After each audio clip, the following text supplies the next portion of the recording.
Well, got all the trees, shrubs, and plants unloaded in Wyoming. Drove through a snow squall on my way down to Wheatland. Got to see an old house I used to live in. And now having to drive 500 miles empty to go pick up a load that actually pays something decent on this episode of The Clutch Trucker Channel. Clutch Trucker, filmed before a live and fuzzy studio audience. Yep, that's Rusty, the world famous meatball dog. Hey YouTube, Clutch Trucker here. Thanks for tuning in to another edition of the Clutch Trucker Channel. Alright, what is today? Saturday, the 22nd. I'm parked here at the TA in Rawlins, Wyoming. Did get all those trees off on Thursday. Got all 4 stops done. I helped on the first one, the third, and the 4th stop. Just because I was trying to get them off faster. The second stop, or the third stop is the one I did not help on in Douglas. I was trying to find another load, because if you watched my last video, you know I was still desperately trying to find something after TQL pulled that load from me to get down to Florida, so I didn't have to give up that good-paying Florida load from Florida up to Minnesota. But, couldn't find anything, and so by the end of the day, I ended up having to give that load back, so we'll talk more about that in a minute. But yeah, so I wish I had gotten some video of all the trees in there, and I just, if my last video you saw, they came all the way to the back door. I mean, the trailer was full. And so each place got quite a few trees and shrubs and perennials and stuff like that. And so, yeah, I helped. Like I say, I'm a good guy. I try to help. I'm not just going to stand there and watch other people work. But, of course, it was windy as hell, blowing all the dirt as we pull the plants out all over. Been days since I had a shower. I desperately wanted a shower. And, boy, I tell you, then by the end of it, just covered in dirt and gunk, I just had to do the hobo shower and take paper towels and wipe them down and just kind of wipe my body. That's fun. But anyway, when I was in Douglas, the second stop at Ace Hardware, used to be Hardware Hank, now it's Ace Hardware. We used to live right behind that. So I knew I could get my truck around there, so I decided, let me pull around and look at the old house.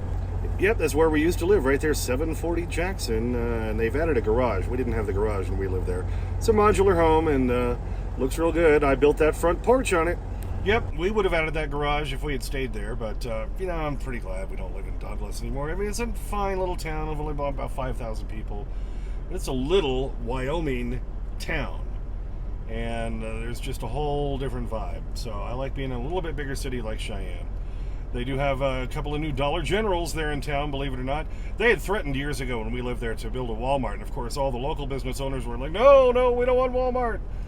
And yet we always had to drive to Casper to do all our shopping anyway, because all the local businesses shut down too early or weren't open on weekends. And a lot of us were third shift workers and stuff there, we needed something like that. Well, at least they got a couple of Dollar Generals. They even have a Family Dollar. So they have all that. She doesn't have a lot of great stuff, but at least that helps. And they're open past 5 p.m., which is when everybody else closes in town. So anyway, got to see the old house. Then driving down to Wheatland, weather was pretty good. It was a little windy again. Still, my trailer's pretty light at this point because there's only one more stop. And the wind was getting bad, and all of a sudden, look, snow out of nowhere. Yeah, I'm just starting to pass that tanker there, and you can see, just all of a sudden, little bits of snow. Look at that dark cloud up ahead. Yeah, it comes out of nowhere real quick like that sometimes in Wyoming. Yeah, it's all coming down. We'll speed her up here for you.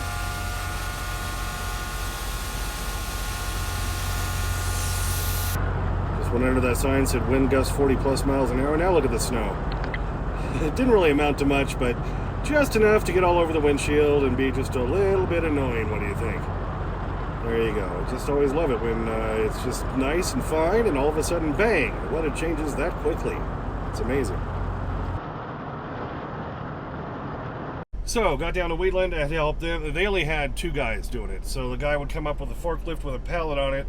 The one other guy, a kid, 14-year-old kid, he was huge, by the way, dragging everything forward, and then we'd put him on the pallets, and they'd haul him off that way. And so I definitely had to help then if I wanted to get done anytime within like 3 hours. But again, wind was blowing, nasty. I found a little place to park at the Common Sense right across from this other truck, well, little kind of gas station with some, both of them just had an empty dirt lot, but it worked well enough. Some grass-ish stuff for Rusty, so so then I had to go. I couldn't find any other load, so I had to call Coyote unfortunately, Thursday night and say, look, you got to take me off of this load. I'm not going to be able to make it to Florida by Monday to pick that up. So they had to take me off of that. So then I spent all the next day, since I had no load at this point. I have nothing. I had my whole week and a half planned, but then, that killed everything. And there's nothing out of Wheatland. There's, kitty litter out of Cheyenne for 70 cents a mile. No. There's loads out of Denver for 65, 70, 80 cents a mile at most. And I'm not going to run that cheap because it costs at least 85 cents a mile for fuel to run the truck. That does not include insurance, maintenance, yada, yada, yada. So I'm not going to run that cheap. I guess it was Friday night, or late afternoon, I finally pulled the trigger, and there was a couple of coyote loads. There's one picking up in Blackfoot, Idaho, which is south of, not Twin Falls, Idaho Falls. And at the junction of 15 and whatever the other one is. Going up to Washington State, just north of Portland, Oregon, and then they had another load going from Portland, Oregon, down to Texas, and they both paid pretty well. The one going from Blackfoot, Idaho to Washington State pays $2 a mile. So, I did the math and everything, and it was worth it, actually, to drive the 500 miles empty to go get this load, because for one, driving empty, I'm not spending much fuel, and then two, then the load paid overall well. And so even when you can include all the miles, that's still better. It's still more like $1.15 a mile, better than anything out of the Cheyenne, Denver area at all. So I went ahead and took that, and then I've got another load going down to Texas, paying about $1.35 a mile. Not great again, but the rates are just awful right now. But at least I'm getting a couple loads that are actually paying me something. Unfortunately, that means I couldn't go home. From where I was in Wheatland towards Blackfoot, Idaho, it would have been an extra 100 and some odd miles to run through the house. So, I can't afford that. So I stayed there again Friday night, and then Saturday, today, I went ahead and left. I hadn't cleaned out the trailer yet. I had to gather up all the sticks and the plastic that was in there, throw those in a dumpster, and then I had to blow it all out. Tons of dirt from all the plants and perennials and all that. And by the way, if you live in either Douglas or Wheatland, Wyoming, and you're getting a new plant, perennial, tree, or something, you're welcome. Anyway, so I had to clean all that out before I got going today. Of course, that made me even dirtier. So I had to get a shower or someone was getting hurt. So drove across Little Highway 34, which I can honestly say I've never been on before. From just south of Wheatland, it kind of goes diagonally to northwest of Laramie. And then you hook up with Highway 30, and then you make your way over here. And Highway 30, of course, is where I-80 should be. I-80 shouldn't go from Laramie to Rawlins the way it does.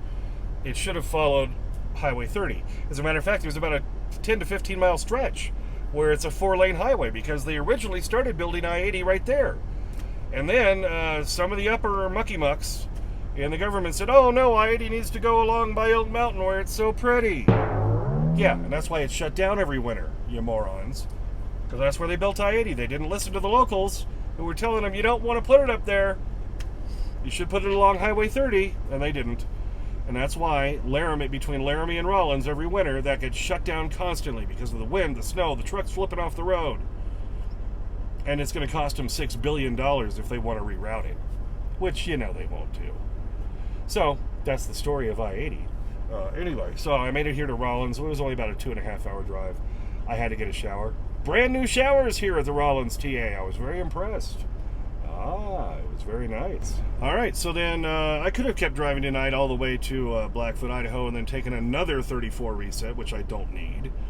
But I got a great parking spot here tonight, so I figure I got my shower. I'm all refreshed. I'm just going to stay here tonight, and then tomorrow I'll drive the extra. Never 5 hours and 43 minutes is what Bertha, my Garmin, is telling me it'll take to get there, and then I don't pick up until Monday afternoon at 5 p.m.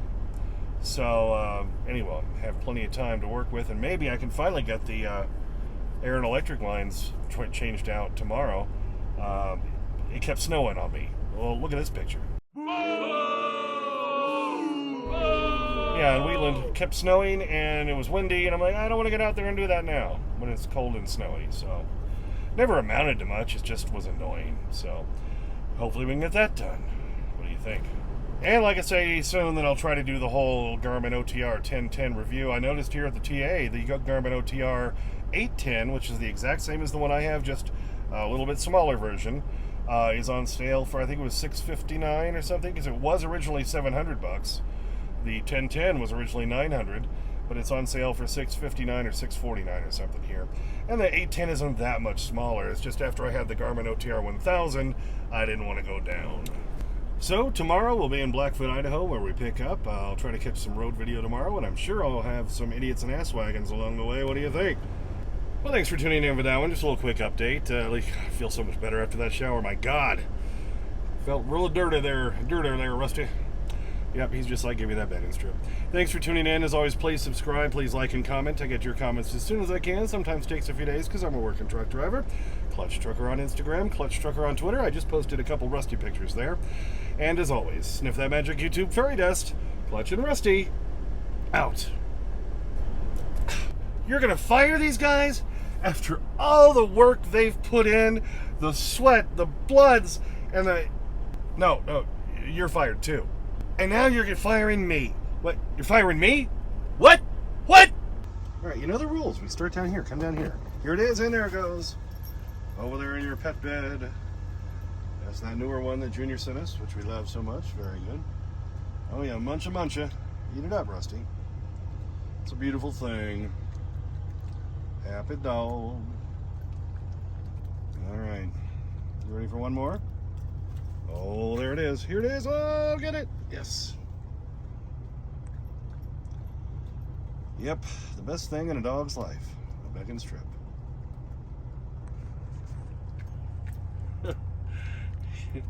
It's all over it. Pretty crazy. Oh, happy munch. Happy munch. Oh, I see some pieces down there. You better pick those up. Oh, he's all over it. And there's one on your paw,